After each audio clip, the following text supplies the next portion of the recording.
মছলা অলপমান ঢালিব লাগে, হাগ্ৰামা অলপ মছলাৰ নিচিনাই আৰু এই MP ইলেকশ্যনৰ পিছতে হয়তোবা BPFৰ অস্তিত্ব নাইকিয়া হৈ যাব পাৰে। আহিছে ইলেকশ্যন আহিছে, কংগ্ৰেছেও এক্টিভ হ'ব, BPFও এক্টিভ হ'ব। তেওঁলোকে আগৰ পৰাই এটা ভিতৰুৱা আণ্ডাৰষ্টেণ্ডিং কৰি আছিলে। সেইকাৰণে এইটো লৈ পেলাই আমাৰ চিন্তা কৰিব লগা নাই, কাৰণ আজিৰ দিনত চবকে মোদীক লাগে। হাগ্ৰামা কি কৈছে, হাগ্ৰামাই বোলে মোদী চৰকাৰত জইন কৰিব। তাৰমানে আমি UPPLয়ে যি ৰাস্তা লৈছে সেইটোৱে সঠিক। কাৰণ এতিয়া আমি পিছত কিয়, আমি এতিয়াৰ পৰাই NDAৰ লগত চামিল হৈ পেলাই নিৰ্বাচনত নামিছোঁ। হাগ্ৰামা ভৱিষ্যতৰ কথা চিন্তা কৰিছে। তো তাৰমানে মোদীক প্ৰধানমন্ত্ৰী বনাব লাগে।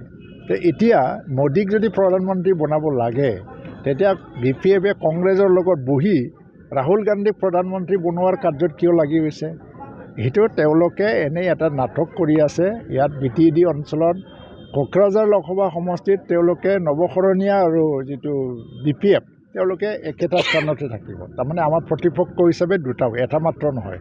আৰু তেওঁলোকে 1.5 লাখে ভোট পাব পাৰে, তাতকৈ বেছি নাপায়। কিন্তু আমি 6 লাখতকৈ অধিক ভোট পাই পেলাই জিকি যাম, কাৰণ মোদীময় হৈছে ভাৰত। মোদীৰ নামত মানুহে ভোট দিব আৰু অসমত ডক্টৰ হিমন্ত বিশ্ব শৰ্মাৰ নামতে ভোট দিব। আৰু BPFে আজি দুইমুখীয়া যিটো এটা নীতি লৈ পেলাই আগবাঢ়ি গৈ আছে, এটা ছুইচাইডেল, মানে তেওঁলোকে ৰাজনৈতিক যিটো প্ৰেক্ষাপট BTCত তাৰমানে এই MP ইলেকশ্যনৰ পিছতে হয়তোবা BPFৰ অস্তিত্ব নাইকিয়া হৈ যাব পাৰে। দৰং ওদালগুৰি UDF আৰু BPFক ছাপৰ্ট দিম বুলি কৈছে। দিয়ক, একো নাই। তাত এটা ধুমুহা আহিছে, চুনামি আহিছে। এই UDFে ছাপৰ্ট কৰক, কংগ্ৰেছে ছাপৰ্ট কৰক, CPMে কৰক, আৰু বাহিৰা দেশৰ পৰা কোনোবা আমদানি কৰি পেলাই ৰাজনীতিৰ দল সমৰ্থন লওক।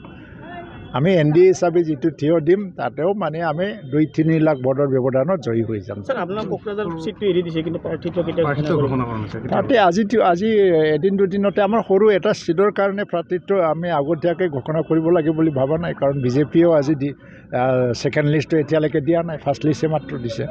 এদিন দুদিনত হৈ যাব। আমাৰ সভাপতি চব মানে কৰ্তৃত্ব দিয়া হ'ল আৰু আলোচনা হৈছে। সমান্তৰালভাৱে কোকৰাঝাৰ লোকসভা সমষ্টিত BPFে জিকিম। অলপমান ভাল জক কৰিব জানে আজিকালি হাগ্ৰামা। 17 বছৰ ৰাজনীতি কৰি পেলাই জকটো খুব ভালকৈ মাৰে আৰু মানে অলপ হহুৱাই মানুহবিলাকক।